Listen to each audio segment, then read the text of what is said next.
Kementerian Koperasi dan UKM Republik Indonesia berkunjung ke kantor pemerintah Kota Banjarmasin di Jalan R.L. Marta Dinata, Banjarmasin Tengah, kemarin Rabu 21 Mei 2025. Kunjungan ini untuk membahas percepatan pembentukan koperasi desa atau koperasi merah putih sebagai upaya strategis untuk memperkuat kemandirian ekonomi warga di tingkat kelurahan.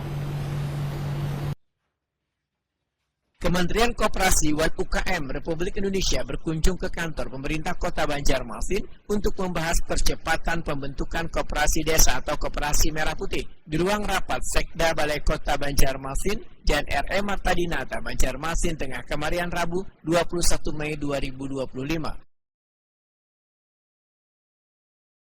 Rombongan dipimpin staf ahli Kementerian Pertanian RI, Ahmad Al-As'ari Hamzah, disambut PLH Sekretaris Daerah Banjarmasin Mahali Riyadi bersama jajaran terkait di pemerintah kota.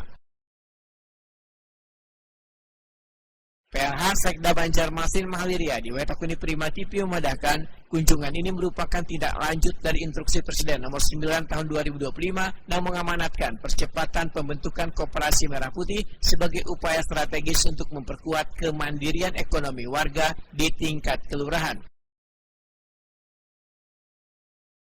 Pemerintah kota akan melakukan pembentukan koperasi merah putih di 52 kelurahan di Banjarmasin paling lambat 28 Mei 2025. Mahali Riyadi menyatakan, koperasi merah putih menjadi terobosan untuk mendukung kesejahteraan warga serta dapat menjadi solusi permodalan dan menjalankan berbagai usaha dan kayak koperasi simpan pinjam, distribusi gas LPG hingga pendirian klinik atau toko obat sesuai dengan potensi dan kebutuhan masing-masing wilayah.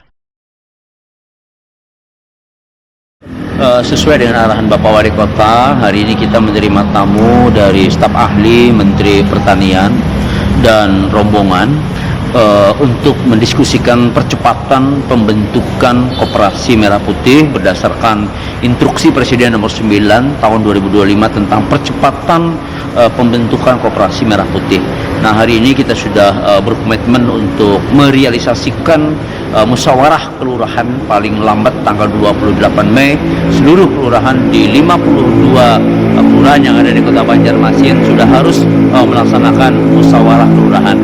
Hingga terbentuklah susunan kepengurusan dan tentunya ya ini didukung dengan pembiayaan notarisnya ya oleh pemerintah daerah, dan ini merupakan sebuah terobosan yang bagus karena tidak ada lagi orang yang kesulitan dalam mengelola permodalan barangkali yang dibutuhkan oleh masyarakat bisa meminjam di koperasi, dan koperasi bisa mengelola berbagai macam jenis usahanya, baik koperasi simpan pinjam, koperasi penjualan tabung gas LPG, kemudian koperasi juga boleh mendirikan klinik atau toko obat sesuai dengan apa yang bisnis yang berkembang di wilayahnya. Jadi kami menyampaikan penghargaan dan terima kasih kepada Pak Ari, staf ahli Menteri Pertanian, dan Pak Kapus tadi, Pak Edi, yang sudah memberikan pencerahan buat kita. Saya kira seperti itu. Mahali Riyadi berharap pembentukan koperasi merah putih dapat memperkuat ekonomi lokal dan meningkatkan kesejahteraan warga Banjarmasin.